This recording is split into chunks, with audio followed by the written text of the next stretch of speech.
Hey, it's Lori from Lori's Little Bit of Crafting. I'm a Stampin' Up! Demonstrator in the United States, coming to you on Friday, May 30th from Wisconsin. So, Late Night Lori's here a little bit later than I've been trying to get on here. And I'm trying to get my other device up so I can see if anybody joins me. I spent a lot of time enjoying the evening with my granddaughter and my husband. So that's why I'm a little late tonight, and I wasn't thinking about what I should try to get together for our project tonight. So I threw this together. Hopefully it'll turn out all right. We'll see. Okay. And I'm trying to get my device to come up so that it can, there we go. Sorry for the delay. Some days are easier than others. So this way at least I can see if anybody's joining me, and I'll try to watch the chat. Sometimes it's harder than others. So tonight I'm going to use the Beautiful Gallery Designer Series paper again. This is a very muted color palette of just some very pretty, basically painted papers. So the design team or the concept artists come up with the artwork, and then they take photographs to make the paper. So it's really pretty. And it's beautiful gallery, like it's an art gallery. I did some home decor items, I think I mentioned last night, where I actually framed the pieces because they're just so pretty. I really didn't have to do anything else to that 6x6 piece of paper. So I'm going to use this tonight. Excuse me.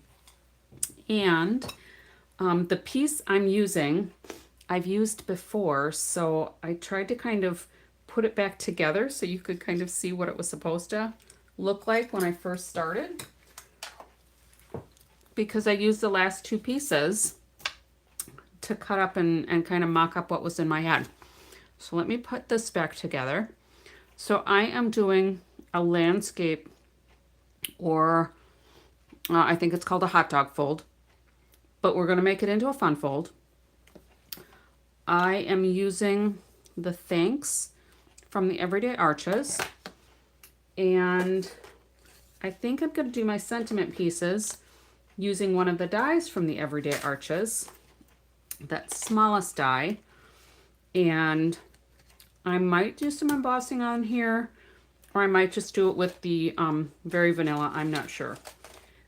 I could have done Basic Beige, and I'll pull that in so you can see what it looks like. But I thought it was just a little too dull looking. So here's the Basic Beige as compared to the Very Vanilla. So let me look at the color palette on here. Basic Beige. I don't see Very Vanilla on there. They've got the Basic Beige, Basic Gray, Cloud Cover, Crumb Cake. But I liked how it looked with the Very Vanilla. I hope this is still available. All right. So let me just kind of go through the pieces that I've used, and we'll try to put it together. So I pre-cut these just so I wouldn't have to bring out Bossy Bessie, my Stampin' Cut and Emboss machine. But I have a piece here that I scored at 5.5. So I had my 8.5 by 11. So I had my 8.5 by 11 sheet. I scored it at 5.5, and then I cut it at 4.25.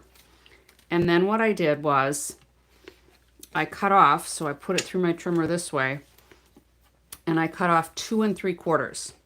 All right. So basically half of my 5.5 got cut off. All right. So this is like right down the middle of this front panel. And we're going to make this go like this. So it's a little bit of a fun fold, but not at all complicated.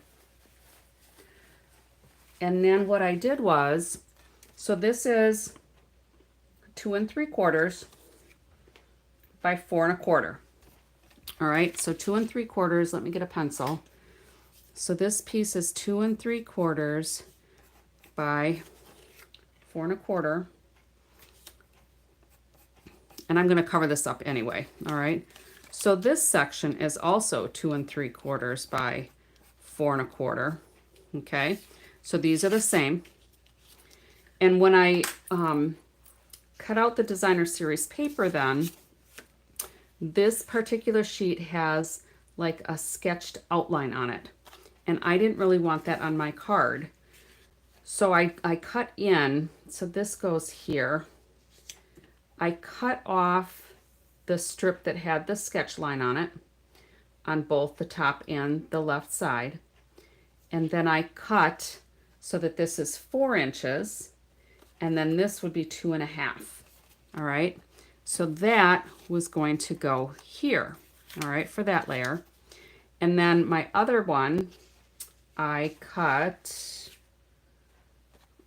this one, I think, and I'm just going to have that flipped over like this, all right, because that's coordinating colors. Actually, is that the piece I wanted? It must be. All right, so this piece, either one of these would work. So that's 2 1/2 by 4. So that can go here. And then I have another one that's 2 1/2 by 4, and that's going to go here. All right.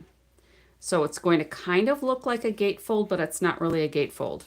All right, because we're only going to flip out this one side. Okay. Now to me, this doesn't look like it stands out enough. And these pieces are all pieces I do not need anymore for this card. I'll save those because they're nice enough sized that I can use them for something else, I'm sure. All right. So what I did then, because I want it to stand out a little bit more, I want it to be kind of bold because these are muted colors. So I want to make something pop. So I did these at, should be 2 1/2, 2 and, I gotta look at a ruler. I made it basically just an 1/8 inch bigger. So we've got 2 5/8 by 4 1/8. All right. So the layers, and I have 3 of them, they're going to be 2 5/8 by 4 1/8. 4 1/8. So that's for a layer times 3. I love my glass mat. Hopefully you can see that good enough. Okay. So the top layer, the DSP, is 2 1/2 by 4. All right. So what I'm going to go ahead and do is, you'll see in a second how much nicer it looks with that pop of the early espresso, which is one of the colors featured in this designer series paper. All right. So I'm just doing a very light layer of my liquid glue. Linda! Yeah, you can catch the front end. You didn't really miss much. I just started coming on. So if you're getting any of these measurements, you'll be all caught up. All right. So that's going on the early espresso, and then this is going to go on here. And just look at how much better that's framed with just that very thin border of early espresso. And I'm going to wait to glue that on. So then this piece, we're going to glue here, and this piece, we're going to glue on here. And when I cut, this is actually the back side to this. All right, so I just flipped it and used that. But I cut them so that the basically the design or the pattern is going the same way. So there's brush strokes on here. So I just have them so that they're going the same way. So hopefully there'll be some continuity when it all goes together. But I don't have a finished sample because I'm flying by the seat of my pants, which is kind of how we roll. All right. Let's see if I can scooch that over just a smidge so that it's centered all the way. And it's probably set enough that that's where it's going to be. All right. We'll glue this one on. And like I was saying, I use just a very thin layer of the liquid glue. You don't need much. If you put too much on, sometimes you can see it from the front of your designer series paper, especially if you're using any of the metallic papers. This needs to be down just a little bit more so that it lines up with this piece here. I think that'll be better. They have to kind of align. Hopefully that'll be close. All right, so let's go ahead and put this one here. So basically what I did is just cut them down like 1/8 or 1/4 inch each time, or 1/8 inch, 1/8 inch, I guess, from each layer, so that I've just got that thin border. If you go with the measurements, you should be fine. Just lay it out before you start gluing, is my suggestion. So this piece will go here.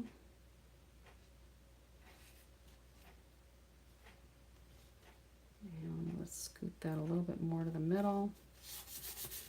And then this piece is going to go here.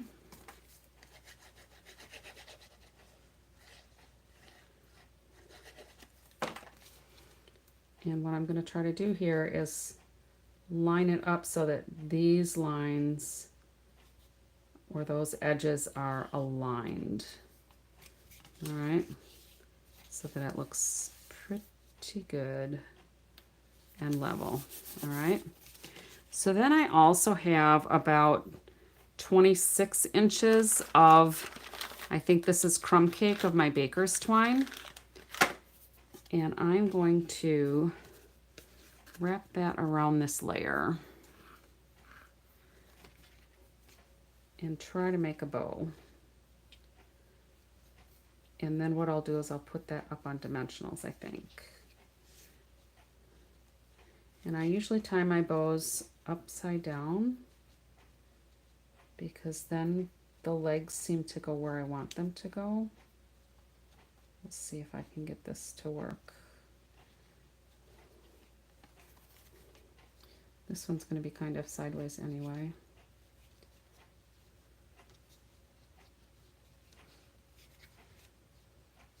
I think that's a little more loose than I want it to be,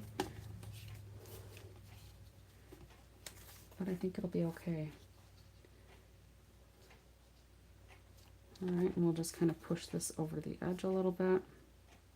And what I can do then is, so that this doesn't shift, I can put a little glue dot under the bow here, but I can also take a little piece of tear tape and just put that there. And without peeling off the backing, it kind of works like Scotch tape, only it's designed for the card. Okay, and then I'm going to get a glue dot and we'll put that under that bow, and I'm just going to kind of roll it up a little bit so it's just like a little spitball, and we'll just put that right under there, and that'll kind of hold those things in place.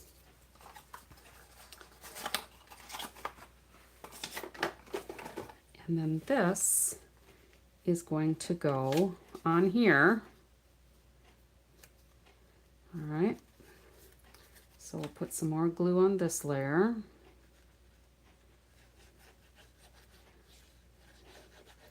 And obviously I'm not going to put glue on that slippery piece of the tear and tape backing. But we'll put this on here. And this is just a very simple fun fold. But it's, I think, a very pretty fun fold.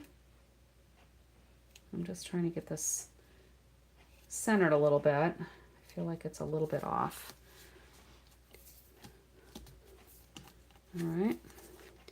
And then what I'll want to do is make sure that I'm only putting my glue or dimensionals on that half side. And I think I'm actually just going to glue that on.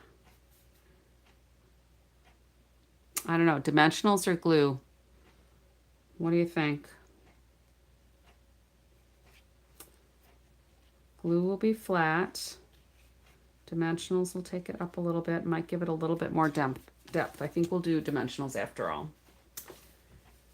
So what we want to do here is make sure that we get this centered where we want it. And what I usually do then is flip open my card with this in place. And I can just mark a little mark on there. And I know my dimensionals are going to go on this side.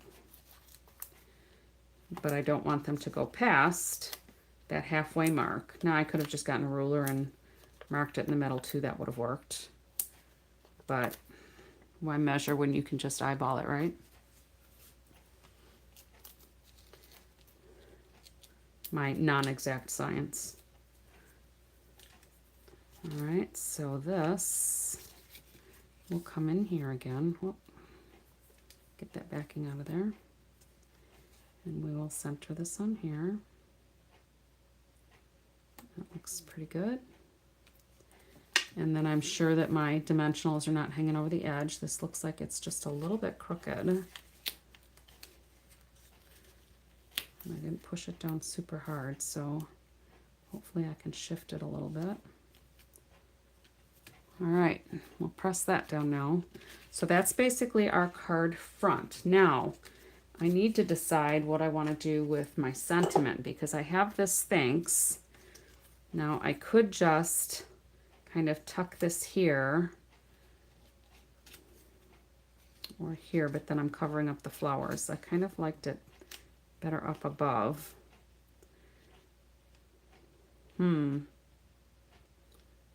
Put that here, and I could do gold embossing on here, but I think that'll be better if it's coming out this way. I could put gold embossing on there and have that contrast with the green, or I could just stamp it in early espresso and put it here and cut this layer so that it'll go above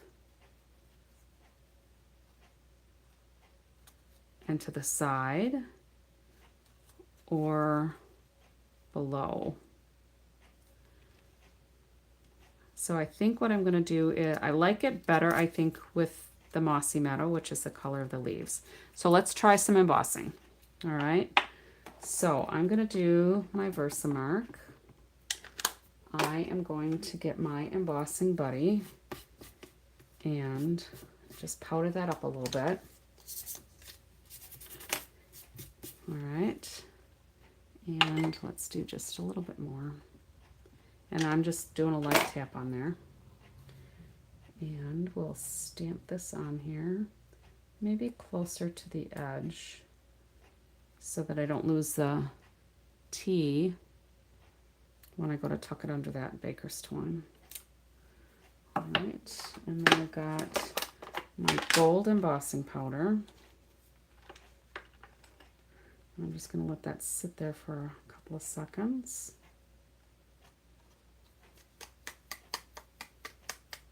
I'll just try to tap off any extra. All right. Cover that and get it out of the way.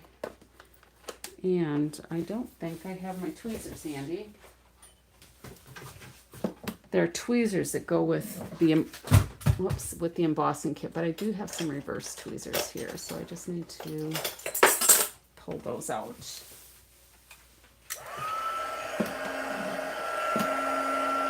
And Hopefully you can still hear me okay. I'm going to heat up from the back, which is my habit, because that way I can watch the magic happen. You can see some of it starting to change there on the H and the A and the K, or the N rather. So this way I can watch it change. Whereas if I have my embossing gun on top, sometimes I can't see it change. So once you see that everything is shiny, hopefully you can see that. I mean, I can see it from my angle. But once it's all shiny, then it's all set.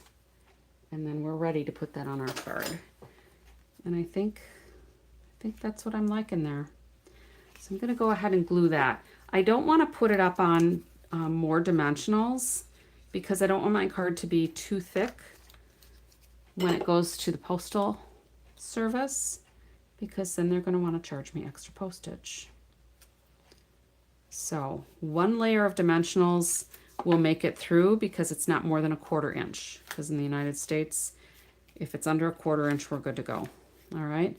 So now I want some kind of embellishment on here because I think it needs something. Or I could just do some Wink of Stella. That might work too. So let's get some Wink of Stella going here. And because we've got the shimmer on our sentiment, we can put some shimmer on our flowers.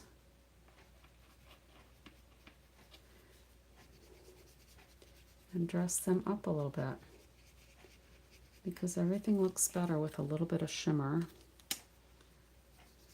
I think. I'm a big fan of Wink of Stella. And I mentioned the other night, we have some new chickens, and I named one of them Stella. Kind of after my Wink of Stella. She's very pretty. She's I'm trying to think what kind. Sapphire gem. So she's this gray, shimmery, feathered chicken. She's very pretty. I almost forgot that one. All right. So I don't know if you can see the shimmer of the Wink of Stella. I'm not sure, but you can see the shimmer of the thanks, I hope. I may still put some embellishments on here, but then on the inside, what I'm going to do is perhaps take, I'll find another, this may or may not work, but I'll probably put just another layer then of the Very Vanilla so that I've got a place that looks more designated for whatever I want to write in the card. And I'll put a base of the Early Espresso on underneath that so that it looks like it was intended to be there. All right. And I'm not sure what embellishments I might want to use. Actually, these are the Strawberry Slush and Pretty in Pink. But those Pretty in Pink ones, I think we'll pick up the color from that. So let's give that a whirl. So they're very light, but there's like gold glimmer or glitter inside those. They're really quite pretty. So let's just put, yeah, we'll go on this side. We'll put a few of these on here. Maybe one up there. And that kind of goes with the gold that we did for the embossing. So I'm not going to use this for this card. I'll set that aside. I'll put it with my dies and maybe use it for something else. Oh, and I got rid of all the measurements. Sorry. So this was the Early Espresso layer. So this is the card stock layer. You've got 3 of them, and that was 2 5/8 by 4 1/8. And then the DSP layer is 2 1/2 by 4. So the Early Espresso layer was just an 1/8 inch bigger to give that border. Okay. And I'm thinking this might still be a little crooked. I might have to fight with that a little bit to get it where I want it. Actually, that might have solved it. So that's what I have for you tonight. Hopefully this is a fun fold that you can incorporate into your repertoire of cards. It's pretty easy. So again, Linda, this is what you missed. So I took my 8.5 by 11 sheet of cardstock. All right, 8.5 by 11. I scored it at 5.5, cut it down the middle at 4.25 so that I could make like a landscape or a hot dog fold. But then the front layer, I cut off half of it. So my 5.5 would be 2 3/4, and that's how I got this back piece. And then I just flipped it. So that was also landscaped instead of going up and down. All right. So that's what I have for you tonight. Thanks for popping in. And until next time, happy crafting.